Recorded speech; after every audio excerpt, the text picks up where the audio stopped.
네, 안녕하세요. 네덜란드 델프트 공과대학교에서 박사후 연구원으로 이제 활동 중인 오정주라고 하고요. 오늘 제가 한피사 위나에서 발표드릴 내용은 클라미드 모나스 라이나르티라는 미세조류를 활용한 강화급성 재료의 개발 및 응용입니다. 이제 영문 제목으로는 제가 Growth Distribution and Photosynthesis of Chlamydomonas rhinearti in 3D 하이드로젤로 제가 선정을 했습니다. 먼저 제가 지금 하고 있는 분야에 대해서 먼저 설명을 드려야 될 것 같아서요. 이제 한국에서는 제가 이거 하시는 분들 본 적은 없어서, 네. 일단 분야의 제목은 이제 Engineered Living Materials라는 분야이고요. 일단 이 분야를 먼저 소개해 드리겠습니다. 먼저, Living Material이라고 하면은 저희가 자연에서 흔히 찾아볼 수 있는 살아있는 재료를 뜻하는데요. 근데 이 살아있는 재료가 가진 그 복잡한 생물학적 기능들은 이제 세포에서 유래가 된다는 점을 모두 다 잘 알고 계실 겁니다. 지금 이 슬라이드 화면에서 보시는 것처럼 요 식물의 이파리를 저희가 자세히 확대해서 본다면, 저희가 이제 하단 표피에서 저희는 이제 공변세포를 찾아볼 수가 있고요. 그리고 그 공변세포는 주변의 습도에 따라서 기공을 닫기도 하고 열기도 해서 식물이 이제 아, 그 수분을 이제 흡수를 하거나 이제 다시 배출을 하는 그 역할에 도움을 주죠. 근데 이 재료들이 이제 그런 기능을 갖는 게 세포에서 유래를 하다 보니 이제 과학자들이 이제 그런 것에 영감을 받아서 세포를 이용해서 재료를 만들자라는 생각을 가지게 되었고요. 그래서 인위적으로 사람들이 세포를 특정 기질에 넣어서 재료를 만들기 때문에 저희가 이제 engineered라는 이제 단어를 붙여서 engineered living material, 이제 ELM이라고 표현을 하고 있습니다. 지금 오른쪽에 보시는 저 미모사 그림도 마찬가지만 이제 세포 상호작용으로 이제 움직이는 그림이고요. 그래서 어떤 세포를 집어넣느냐에 따라서 어떤 재료가 만들어지느냐는 이제 과학자가 정할 몫이고요. 어, 근데 이제 저희 그룹 같은 경우에서는 이제 광합성을 할 수 있는 재료들에 집중을 하고 있습니다. 그래서 이제 그 생물학적 기질 또는 인공적으로 만든 하이드로젤에 광합성을 할 수 있는 세포들, 대표적으로 미세조류 또는 사이노박테리아 또는 이제 그 식물 세포를 집어넣어서 저희가 배양을 하게 되고요. 이제 그렇게 해서 만든 재료가 이제 그 재료에 집중한 이유는 그 광합성을 통해서 얻을 수 있는 다양성이 많기 때문인데요. 이제 뭐 첫 번째로는 이산화탄소를 포착할 수 있는 능력도 있고요. 그리고 산소 재생 능력도 당연히 있을 것이고, 그리고 이제 이를 활용해서 어, 뭐 공기질을 좀 올린다거나 또는 산소 발생을 통해서 조직 재생을 돕는 연구들도 있을 것이고, 이제 전기 생산하는 이제 그런 아주 새로운 분야들도 있습니다. 네, 대표적으로 여기 있는 제가 그 논문들 대표적으로 가져왔는데요. 이제 하이드로젤을 이제 3D 프린팅 한 뒤에 이제 전기 회로를 이제 붙들게 되면은 요 왼쪽에 보시는 그림처럼 그 순간적으로 발생되는 전자의 흐름을 통해서 이제 전기를 생산하는 논문도 있고요. 그리고 이제 오른쪽 위를 보시면은 인공산호초를 만들어서 탄소 흡착을 하는 이제 그런 논문들도 있고, 이제 조직 재생을 돕는 아래쪽도 보시면은 이제 햅 G2셀의 이제 생장을 돕는 그런 이제 다양한 활용도를 볼 수가 있습니다. 그래서 오늘 제가 설명드리고자 하는 제 그 논문의 내용은요. 저희가 이거 그럼 이러한 재료를 어떻게 만드는 것이고, 그리고 이제 그 광합성을 할 수 있는 기능을 어떻게 하면 저희가 좀 더 효율을 극대화시킬 수 있는지 이제 그거에 대해서 오늘 말씀을 드리려고 하는데, 첫 번째는 먼저 그 준비하는 과정을 제가 먼저 보여드리려고 합니다. 네, 그래서 저희가 이제 스키마틱으로 가져온 내용이고요. 먼저 이 광합성을 할 수 있는 재료를 만드는 방법의 첫 단계로는 바로 그 잉크를 제작을 해야 됩니다. 그 잉크라고 하면은 저희가 이제 인공조로 만든 하이드로젤에 이제 미세 조류를 이제 혼합을 해서 이제 그것을 섞고요. 이제 그 다음으로는 요거를 이제 저희가 모양을 자유자재로 만들기 위해 이제 3D 프린팅을 이용해서 재료를 제작을 합니다.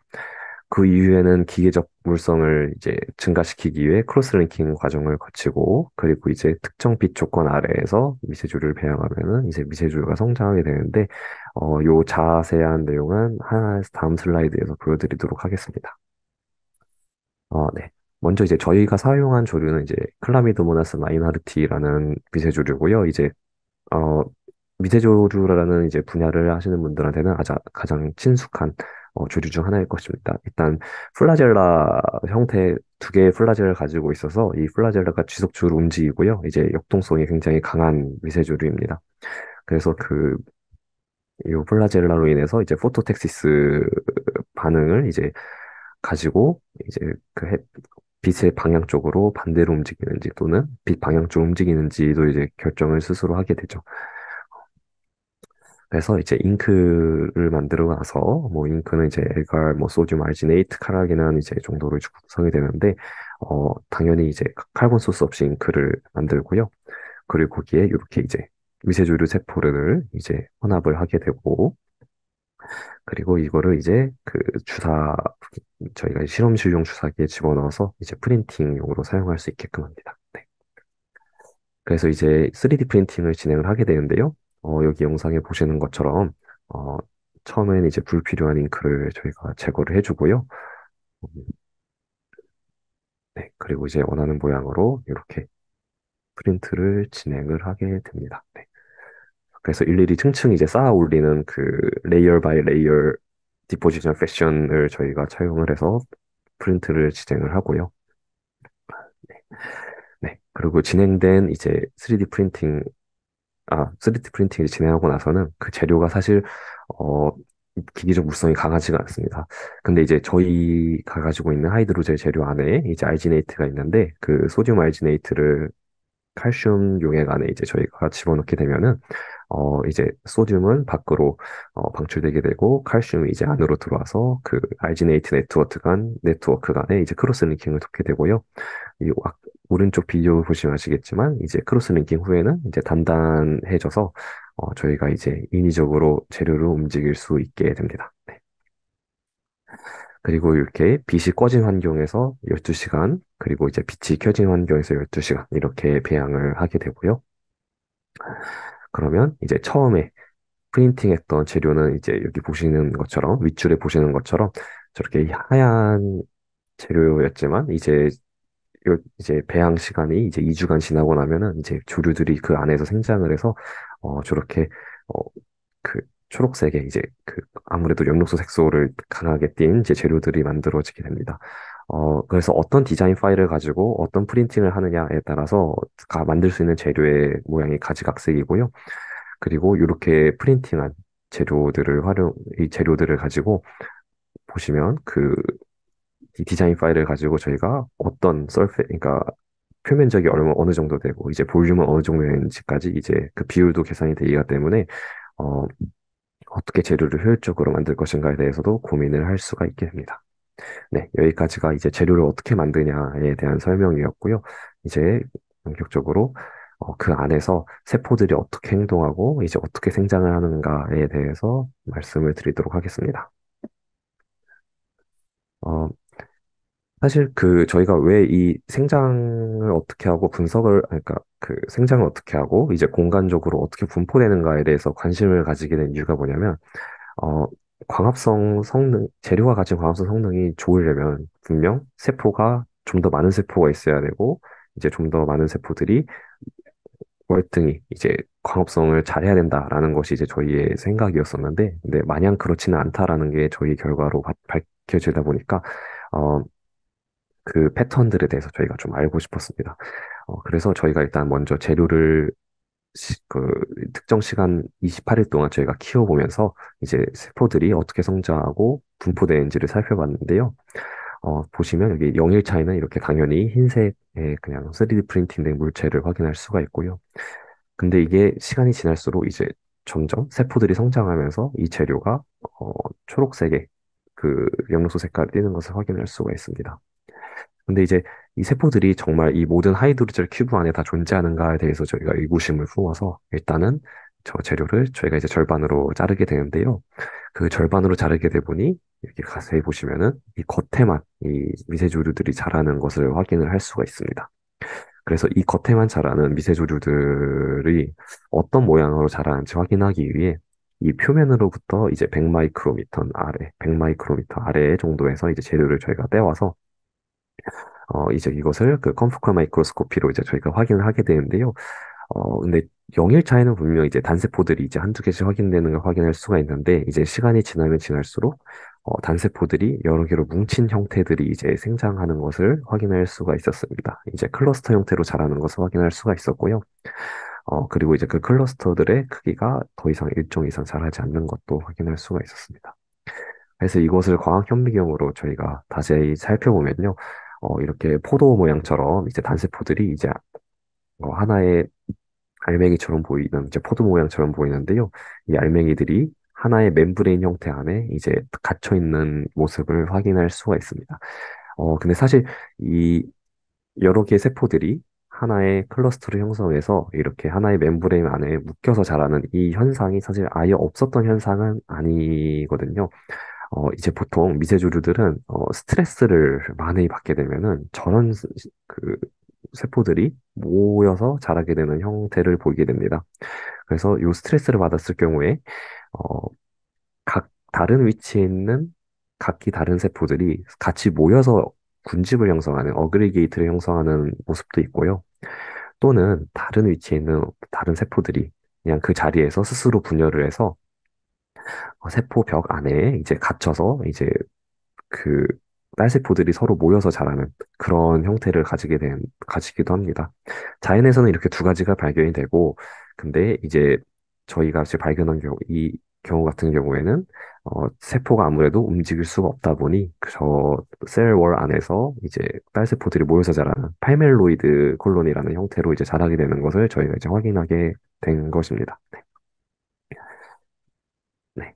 근데 그 팔멜로이드 콜로니가 그러면 주로 어느 쪽에 분포하고 있는가에 대해서 저희가 정량화하기 위해 아까 그 말씀드렸던 그 컴포칼 마이크로스코피를 통해서 저희가 이제 정량을 시작을 했는데요. 이 재료를 여기 보시면은 어, 이 재료를 저희가 이제 순수 이제 칼로 잘라서 어, 이 표면으로부터 0에서 1.25mm, 이제 표면으로부터 1.25에서 2.5mm, 표면으로부터 2.5에서 3.75, 표면으로부터 3.75에서 5mm, 이제 이 단위로 나눠서 세포의 3D 이미징을 시작을 했고요. 그래서 3D 이미징을 한 결과 그 각 구획별로 세포의 콜로니가 몇 개 정도가 발견되는가를 저희가 카운팅을 했습니다. 그래서 여기 X축에서 보시는 것처럼 이 제가 방금 표면으로부터의 깊이가 이제 첫 번째 X축이고요. 이제 두 번째는 생장 기간을 이제 표현하는 것입니다. 네. 근데 분명 표면층, 그러니까 0에서 1.25mm 이 깊이 사이에서는 그 발견되는 이제 콜로니의 숫자가 시간이 지날수록 커지는 것을 알 수가 있고요. 그리고 이제 좀 더 깊은 깊이에서는 깊은 그 하이드로즈 안에서는 이제 세포가 전혀 생장하지 않고 이제 콜로니들이 오히려 주는 현상을 확인을 할 수가 있었습니다. 그리고 그 부피, 그 콜로니들의 부피 성장도 저희가 분석을 같이 진행을 했는데, 이제 시간이 지날수록 발견되는 콜로니들의 부피가 좀 더 커지는 것을 확인을 할 수가 있고요. 어, 물론 그 내부에서도 그 내부 하이드로즈에서도 크기가 큰 팔멜로이들이 한두 개씩 발견되는 걸 확인할 수 있지만 뭐 절대 다수를 차지하지는 않았습니다. 네. 네. 그러면 그 겉에 있는 이 하이드로젤 외부에 있는 요 미세조류 세포들은 과연 살아있는가에 대해서 요거를 이제 저희가 사이토스 스테이닝 메소드로 저희가 검증을 했었는데 어, 저희가 초창기 3D 프린팅과 큐브에 대해서는 이제 세포가 이제 80% 정도의 이제 생존율을 보이게 되는데요. 근데 이제 14일, 20일을 지나면서 분열이 되면서 좀 더 많은 세포들에 대해서 저희가 생존율을 테스트를 해보니 거의 95% 이상의 세포들이 살아있음을 확인할 수가 있었습니다. 사실 저희 14일 또는 21일 이상 키운 비세조류들이 대부분 세포들이 살아있다라는 거는 사실 액체 배양에서는 거의 불가능한 데이터고요. 이것이 네, 그 제가 액체 배양을 하는 것은 이제 실험실 환경에서 저희가 주로 사용하는 미디엄을 활용해서 키웠을 때를 제가 말씀드린 거고, 근데 이렇게 하이드로젤에서는 키웠을 때 장기간, 오랜 기간 살 수가 있다라는 데이터라는 거는 사실 여태까지 보였던 적도 없고, 미세조류가 오래 이렇게 남아서 작용을 할 수 있다, 그러니까 광합성을 할 수 있다라는 성능까지 보인 사례는 여태까지 존재하지 않았습니다.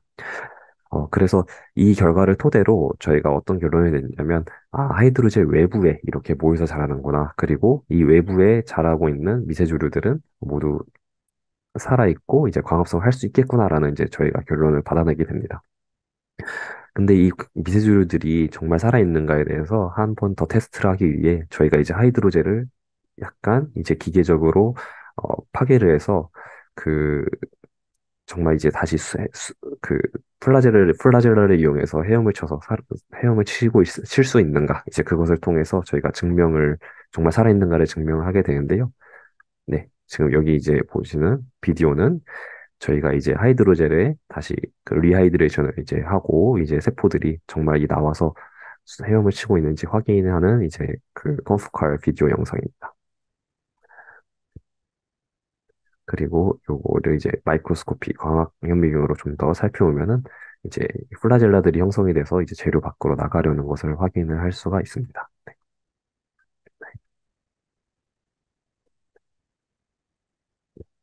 그래서 이 광합성 재료들이 기능을 하는지도 확인하기 위해 저희가 이제 광합성 성능을 측정을 하는데요. 여기 보시는 그래프에 보시면은 요 이제 살구색 이 칸은 저희가 빛을 켰을 때이고요. 그리고 여기 보이는 회색 칸은 이제 빛을 껐을 때입니다. 그래서 빛을 켜고 킴에 따라서 빛을 끄고 킴에 따라서 이제 광합성을 이제 멈추고 그러니까 광합성을 하고 다시 멈추지 않습니까? 이제 그 기능, 그 성능을 활용해서 이산화탄소가 감소하고 증가하고 감소하고 증가하고 형태를 저희가 확인을 한 것입니다. 그래서 이제 5일 넘게 이제 광합성을 지속하는 것을 확인할 수가 있었고요. 사실 그 논문에는 저희가 표시하지 않았지만 42일이 지난 하이드로젠에도 충분히 저런 광합성 성능을 네, 보이고 있었습니다. 네. 그래서 요 광합성할 수 있는 이 광합성 재료가 충분히 빛에 반응하고 이산화탄소를 포집할 수 있음을 확인을 했고요. 어, 근데 이제 식물 이파리들을 사실 보시면 다들 잘 아시겠지만 식물 이파리들은 좀 더 빛을 많이 받고 광합성을 많이 하기 위해 표면적을 늘리는 방향으로 이제 진화가 되었다라는 게 이제 저희의 일반적인 생각인데, 그러면 이제 이런 광합성 재료도 마찬가지로 표면적을 늘리면 늘릴수록 저런 광합성 성능이 올라가느냐를 저희가 측정을 해봤었습니다. 그래서 그 하이드로제들의 부피는 거의 다 비슷하고요. 일정하고요. 그런데 이 저희가 반구 형태로 또 하나를 프린트를 해봤었고, 그리고 이렇게 이 직립면체 형태로도 프린트를 해서 그 광합성 효율이 올라가는지 저희가 체크를 해보니 아, 세포들이 아무래도 다 외부에 존재를 하다 보니까 그, 그 노출된 표면이 높아지면 높아질수록 저런 CO2 흡착 능력이 커지는 것을 저희가 확인을 할 수가 있었습니다. 네. 근데 이제 문제는 어 도대체 그러면 이 하이드로젤 내부에는 왜 저런 미세조류가 자라지 않는 것인가에 대해서 이제 저희가 질문을 갖게 됐습니다. 그리고 이 미세조류가 이 하이드로젤 내부에서 자라면 그 재료는 과연 광합성을 다 잘하는가에 대해서까지 이제 추가로 질문을 갖게 되었는데요.